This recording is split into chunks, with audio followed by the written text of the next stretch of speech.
नमस्कार दोस्तों, बहुत बहुत स्वागत है सभी का सिंपल बीएन बीपीएससी में। ब्रिटिश शासन का भारतीय अर्थव्यवस्था पर प्रभाव हम पढ़ रहे थे और इसी चैप्टर का जो है हमने 2 पार्ट ऑलरेडी कंप्लीट कर लिया है। ये पार्ट 3 है और इस पार्ट पे जो है जितने भी बचे हुए प्रश्न हैं इस चैप्टर का हम कंप्लीट करने वाले हैं।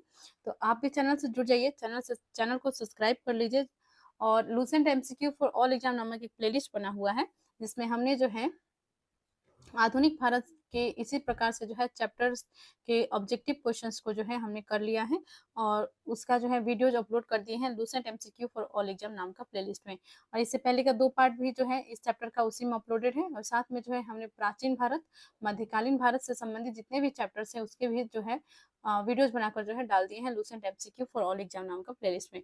और हिस्ट्री मैराथन नामक एक और प्लेलिस्ट बना हुआ है जिसमें हमने जो है मैराथन वीडियोज को डाल डाल रखा है, जो कि प्राचीन, मध्यकालीन और आधुनिक भारत से संबंधित है। तो एक बार उन वीडियोज को देख लीजिए प्लेलिस्ट में विजिट करके। और चैनल पर नए हैं तो प्लीज चैनल को सब्सक्राइब कर लें, वीडियो को लाइक एंड शेयर करें, कमेंट करें। शुरू करते हैं वीडियो को। क्वेश्चन 60 तक पिछले वीडियो में हमने कर लिया था, क्वेश्चन 61 से आज करेंगे। क्वेश्चन 61 है, कांग्रेस के किस अधिवेशन में पहली बार कांग्रेस द्वारा मौलिक अधिकारों और राष्ट्रीय आर्थिक कार्यक्रमों से संबंधित प्रस्ताव पारित किए गए? तो ये जो है पारित किया गया था कराची अधिवेशन 1931 में। इस अधिवेशन में जो है कांग्रेस द्वारा मौलिक अधिकारों और राष्ट्रीय आर्थिक कार्यक्रमों से संबंधित प्रस्ताव पारित किए गए। करेक्ट आंसर हो जाएगा इसका ऑप्शन है। नेक्स्ट क्वेश्चन है क्वेश्चन 62, कांग्रेस के कराची अधिवेशन मार्च 1931 के अध्यक्ष कौन थे? तो कांग्रेस के कराची अधिवेशन के अध्यक्ष थे सरदार वल्लभ भाई पटेल। करेक्ट आंसर इसका हो जाएगा ऑप्शन ए। नेक्स्ट क्वेश्चन देखते हैं, क्वेश्चन 63 है, सुमेलित कीजिए। सूची 1 में अकाल से संबंधित आयोग, सूची 2 में जो है गवर्नर जनरल है। अकाल से संबंधित आयोग कौन कौन से जो है लाए गए थे और गवर्नर जनरल कौन कौन थे इससे संबंधित? ठीक है, तो इसे कर लेते हैं और उसके पश्चात कूट में आंसर देना है, तो देख लेते हैं। तो इसका जो है स्ट्रेची आयोग 1880 जो है इसका गठन किया था लॉर्ड लिटन ने। लियाल आयोग 1897 लॉर्ड एलिगन। मैकडोनल्ड आयोग 1900 लॉर्ड कर्जन। वुड हेड आयोग 1943 से 44 लॉर्ड वेबल। तो इसका जो है राइट आंसर इसमें हो जाएगा ऑप्शन ए। आगे बढ़ते हैं नेक्स्ट प्रश्न की ओर। क्वेश्चन 64 है, 20वीं सदी के पूर्वार्ध में देश का भीषणतम अकाल 1942 से 43 में कहाँ पड़ा? तो किस राज्य में जो है भीषणतम अकाल पड़ी थी 1942-43 में? तो यह पड़ी थी बंगाल में। करेक्ट आंसर इसका हो जाएगा ऑप्शन ए। नेक्स्ट है, ब्रिटिश काल में निम्नलिखित में से कौन कौन से उद्योग धंधे विकसित हुए? ऑप्शंस हैं जूट, कोयला, लोहा व इस्पात, मशीनों के पुर्जे, सूती कपड़ा। तो कूट दिए गए हैं, कूट में आंसर बतानी है इसकी। ठीक है, तो इसका जो है राइट आंसर हो जाएगा यहाँ पे जूट। ब्रिटिश काल में जो है जूट का धंधा जो है शुरू हुआ था, जूट का, कोयला का और लोहा व इस्पात का और सूती कपड़ा का। मशीन के पुर्जे का नहीं हुआ था, तो इसमें जो है राइट आंसर हो जाएगा ऑप्शन ए। नेक्स्ट क्वेश्चन करते हैं, क्वेश्चन 66 है, 1938 के अंत में भारतीय राष्ट्रीय कांग्रेस के अनुरोध पर जो राष्ट्रीय योजना समिति बनाई गई उसके अध्यक्ष थे? 1938 में 38 के अंत में भारतीय राष्ट्रीय कांग्रेस के अनुरोध पर राष्ट्रीय योजना समिति बनाई गई थी, उसके अध्यक्ष थे जवाहरलाल नेहरू। करेक्ट आंसर इसका हो जाएगा ऑप्शन बी। नेक्स्ट है क्वेश्चन 67, अकालों को रोकने तथा अकाल पीड़ितों की सहायता हेतु भारत सरकार ने अकाल संहिता फेमाइन कोड कब प्रचारित किया? तो यह प्रचारित किया था 1883 में। करेक्ट आंसर इसका हो जाएगा ऑप्शन सी 1883। क्वेश्चन 68 है, भारत में विकेंद्रीकरण का शुभारंभ किसके समय में हुआ? तो यह जो है हुआ था लॉर्ड मियो के समय में। क्वेश्चन 69 है, रेल विभाग के लिए पृथक रूप से रेलवे बजट कब आरंभ हुआ? तो रेलवे बजट का आरंभ हुआ था 1925 में। ऑप्शन ए करेक्ट हो जाएगा। नेक्स्ट क्वेश्चन है, ब्रिटिश नागरिकों को सर्वप्रथम किस वर्ष भारत में भूमि खरीदने एवं बसने की अनुमति मिली? तो यह मिली थी 1833 में। करेक्ट आंसर इसका हो जाएगा ऑप्शन बी। नेक्स्ट है question 71, the economic history of India के लेखक है द इकोनॉमिक हिस्ट्री ऑफ लेखक के इकोनॉमिक हिस्ट्री ऑफ इंडिया, यह पुस्तक किसने लिखी थी? तो ये लिखी थी आर.सी. मजूमदार ने। करेक्ट आंसर इसका हो जाएगा ऑप्शन ए। क्वेश्चन 72 है, भारत में इस्पात का उत्पादन सर्वप्रथम कब प्रारंभ हुआ? तो भारत में इस्पात का उत्पादन प्रारंभ हुआ था 1913 में। करेक्ट आंसर इसका हो जाएगा ऑप्शन बी। नेक्स्ट क्वेश्चन देखते हैं।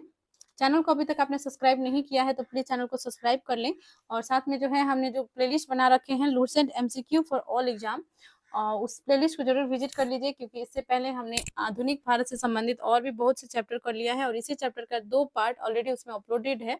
और साथ में जो है आधुनिक भारत से साथ साथ जो है हमने मध्यकालीन भारत के जितने भी दिल्ली सल्तनत और सूफी संत और उसी के भक्ति आंदोलन, सूफी आंदोलन, इसी से संबंधित जो है मराठा साम्राज्य से संबंधित, मुगल काल से संबंधित जितने भी चैप्टर्स जो है मध्यकालीन भारत के अंतर्गत आते हैं उससे संबंधित हमने वीडियोज अपलोड कर दिए हैं। उसी प्रकार से यदि प्राचीन भारत की बात करें तो हमने जो है सिंधु सभ्यता, मौर्य काल जो कि बहुत इंपॉर्टेंट चैप्टर है, मौर्योत्तर काल, गुप्त काल और हर्षवर्धन काल, ये सभी जो है इससे संबंधित जितने भी चैप्टर्स प्राचीन भारत के हैं उससे संबंधित वीडियोज हमने इसी प्रकार से अपलोड कर दिया है। और ये जो है 1 शॉट रिवीजन का वीडियोज है, बहुत ही फास्ट रिवीजन हमने छोटे छोटे वीडियोज में कर दिए हैं, और इसका मैराथन वीडियोज भी अवेलेबल है हिस्ट्री मैराथन नामक प्लेलिस्ट में। तो एक बार विजिट करिए, क्योंकि आपके लिए जो है बहुत ही इंपॉर्टेंट है, और यदि आप इन वीडियोज को देख लेते हैं तो आपका निश्चित ही है कि आपकी परीक्षा जो है बहुत ही अच्छा जाएगा। तो ये जो है हर एक एग्जाम के लिए इम्पोर्टेंट है, चाहे आप किसी भी परीक्षा की तैयारी कर रहे हो, चाहे आप बीएससीसी की तैयारी कर रहे हैं जो कि अभी हाल ही में होने वाला है, और या आप अन्य किसी यूपीएससी का तैयारी कर रहे हैं जो कि अब 25 मई को होना ही है इसका पीटी। और उसी प्रकार से जो है किसी अन्य स्टेट पीसीएस का तैयारी कर रहे हैं, या रेलवे की तैयारी कर रहे हैं, या बिहार पुलिस का तैयारी कर रहे हैं, यूपी पुलिस का तैयारी कर रहे हैं, या किसी भी अन्य प्रतियोगी परीक्षा का तैयारी कर रहे हैं, बीपीएससी टीआरई 4 का तैयारी कर रहे हैं, या बीपीएससी सिविल सर्विस के लिए तैयारी कर रहे हैं, तो सभी परीक्षाओं के लिए जो है इम्पोर्टेंट है। और इस जितने भी परीक्षाएं हैं इससे संबंधित प्रीवियस क्वेश्चन जो इसमें आ ही जाते हैं। तो एक बार जरूर प्लेलिस्ट को विजिट करके देख लीजिए, बहुत ही इंपॉर्टेंट होगा आपके लिए, और बहुत ही जो है आपके लिए फायदेमंद होगा। तो आगे बढ़ते हैं, क्वेश्चन 73 पर आते हैं। अंग्रेज घुसपैठियों ने भारत में करगे को तोड़ डाला और चरखे को नष्ट कर दिया, यह कथन किसका है? तो यह कथन था कार्ल मार्क्स का। करेक्ट आंसर हो जाएगा ऑप्शन डी। दादा भाई नौरोजी ने अंग्रेजों द्वारा किए गए किस कार्य को अनिष्टों का अनिष्ट की संज्ञा दी? तो यह जो है धन के निकास। करेक्ट आंसर हो जाएगा इसका धन के निकास। क्वेश्चन 75 है, यह कथन भारत और इंग्लैंड के आर्थिक हित प्रत्येक क्षेत्र में टकराते हैं किसका है? भारत और इंग्लैंड के आर्थिक हित प्रत्येक क्षेत्र में टकराते हैं, यह किसका कथन टकराते हैं किसका है यह कथन? तो यह जो है कथन है जवाहरलाल नेहरू का। करेक्ट आंसर इसका हो जाएगा ऑप्शन सी। क्वेश्चन 76 है, निम्नलिखित में से कौन poverty on British rule in India का लेखक है? तो poverty on British rule in India का लेखक है Dadabhai Naoroji. Correct answer इसका हो जाएगा ऑप्शन डी। बहुत ही बार ये प्रश्न पूछा गया है, इंपॉर्टेंट है, ठीक है। क्वेश्चन 76। क्वेश्चन 77 पे आते हैं, भारतीय अर्थविदों में शामिल है। तो भारतीय अर्थविदों में जो है कौन कौन शामिल है? ऑप्शन है Dadabhai Naoroji, RC Dutt, MG Ranade, DN Gadgil, Gopal Krishna Gokhale, KT Shah. तो इनमें से जो है सभी जो है ये अर्थविद थे। तो ये जो है करेक्ट आंसर इसका हो जाएगा ऑप्शन डी। दादा भाई नौरोजी, आरसी दत्त, महादेव गोविंद रानाडे, डीएन गाडगिल, गोपाल कृष्ण गोखले जो कि महात्मा गांधी के गुरु थे, और केटी शाह, ये सभी जो है भारतीय अर्थविद थे, ठीक है। तो इसका जो है राइट आंसर हो जाएगा ऑप्शन डी। नेक्स्ट क्वेश्चन देख लेते हैं, क्वेश्चन 78 है, सर थॉमस हॉलैंड के सभापतित्व में भारतीय औद्योगिक आयोग का गठन कब हुआ? तो भारतीय औद्योगिक आयोग का गठन हुआ था 1916 ईस्वी में। करेक्ट आंसर इसका हो जाएगा ऑप्शन सी। पहला औद्योगिक सम्मेलन किस वर्ष आयोजित किया गया? तो पहला औद्योगिक सम्मेलन जो है आयोजित किया गया था 1907 ईस्वी में। करेक्ट आंसर इसका हो जाएगा ऑप्शन सी। नेक्स्ट है क्वेश्चन 80, 1925 में सरकार द्वारा गठित भारतीय आर्थिक जांच समिति के अध्यक्ष कौन थे? तो यह थे एम विश्वेश्वरैया। करेक्ट आंसर इसका हो जाएगा ऑप्शन डी। क्वेश्चन 81 है, निम्नलिखित में से किसने भारत में अंग्रेजी उपनिवेश नियंत्रण की आलोचना में ऑन ब्रिटिश पदावली का उपयोग किया था? किसने जो है भारत अंग्रेजी उपनिवेश नियंत्रण की आलोचना में ऑन ब्रिटिश पदावली का उपयोग किया था? तो यह किया था दादा भाई नौरोजी ने, और on British rule in India नामक इनका पुस्तक भी है, अभी हमने पिछले क्वेश्चन में किया था। ठीक है, क्वेश्चन 82 है, भारत के प्रथम रेलवे लाइन किस ब्रिटिश गवर्नर जनरल के समय बिछाई गई थी? तो यह बिछाई गई थी लॉर्ड डलहौजी के समय में। करेक्ट आंसर इसका हो जाएगा ऑप्शन ए, लॉर्ड डलहौजी के समय में 1853 में बिछाई गई थी। नेक्स्ट क्वेश्चन है क्वेश्चन 83, आर्थिक तौर पर 19वीं शताब्दी में भारत पर अंग्रेजी शासन का एक परिणाम था? तो भारतीय कृषि का वाणिज्यीकरण। 19वीं शताब्दी में भारत पर अंग्रेज शासन का एक परिणाम था भारतीय कृषि का वाणिज्यीकरण। तो इसके तहत जो है जो वाणिज्यिक फसल है उसी को जो है महत्व दिया जाता था, जो अन्य फसल है उन्हें जो है उतना जो है उन्हें उगाने में जो है उतना जोर नहीं दिया जाता था, और इससे जो है किसानों का नुकसान हो रहा था। ठीक है, और करेक्ट आंसर इसका हो जाएगा ऑप्शन सी। नेक्स्ट है क्वेश्चन 84, 1813 से पहले ब्रिटिश द्वारा निम्नलिखित में से कौन सा उपाय भारतीयों का आर्थिक रूप से शोषण करने के लिए नहीं अपनाया गया? 1813 से पहले ब्रिटिश द्वारा निम्नलिखित में से कौन सा उपाय भारतीयों का आर्थिक रूप से शोषण करने के लिए नहीं बोला गया है? ठीक है, नहीं अपनाया गया। तो यह था मुक्त व्यापार नीति, free trade policy. Correct answer इसका हो जाएगा ऑप्शन डी। क्वेश्चन 85 है, दादा भाई नौरोजी द्वारा उनकी कृति poverty and on British rule in India में प्रस्तुत किए गए अपवहन सिद्धांत ड्रेन थ्योरी शब्द को निम्नलिखित कथनों में से कौन सा एक समुचित रूप से परिभाषित करता है? तो दादा भाई नौरोजी का जो पुस्तक है poverty and on British rule in India, इसमें जो है उन्होंने अपवहन का सिद्धांत दिया है, अपवहन सिद्धांत, ड्रेन थ्योरी, और इसका जो है कौन जो है परिभाषित करता है, इन चारों कथनों में से देख लेते हैं।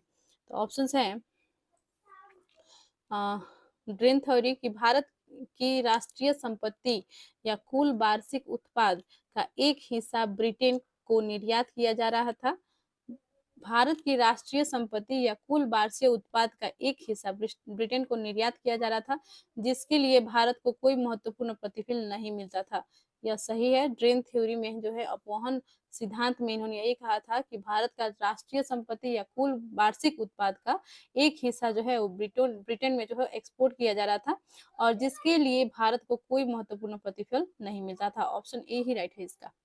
नेक्स्ट क्वेश्चन देखते हैं, क्वेश्चन 86 है,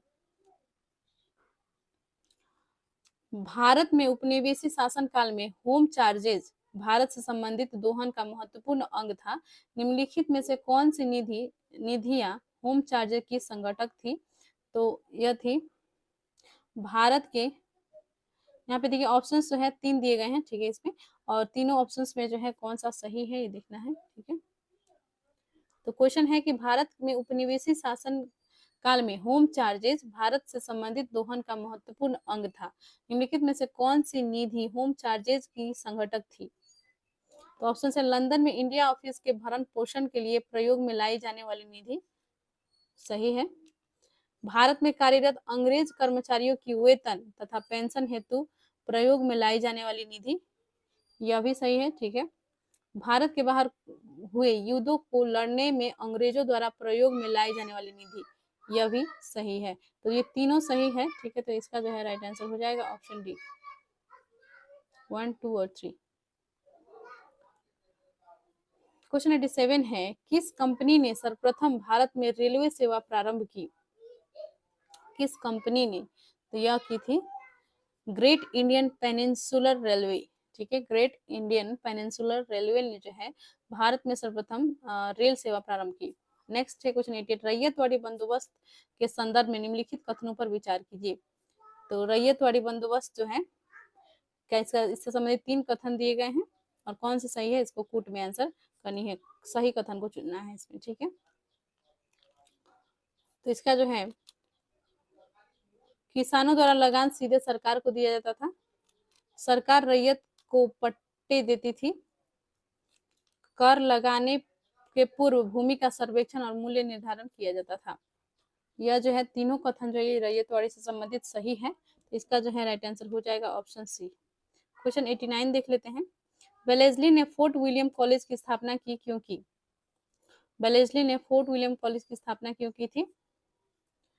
क्योंकि वह भारत में प्रशासनिक उद्देश्यों के लिए ब्रिटिश सिविलियनों को प्रशिक्षित करना चाहता था। फोर्ट विलियम कॉलेज की स्थापना के पीछे उद्देश्य यह था कि वह भारत में प्रशासनिक उद्देश्यों के लिए ब्रिटिश सिविलियनों को प्रशिक्षित करना चाहता था। करेक्ट आंसर इसका हो जाएगा option D. British east India company ने चाय के व्यापारिक एकाधिकार को खो दिया, तो यह जो है किस चार्टर एक्ट के तहत? 1833 के चार्टर एक्ट के तहत। 1813 को का जो चार्टर एक्ट आया था, इसके तहत जो है कंपनी का एकाधिकार समाप्त कर दिया गया था, लेकिन चाय पर जो है इनका नियंत्रण था।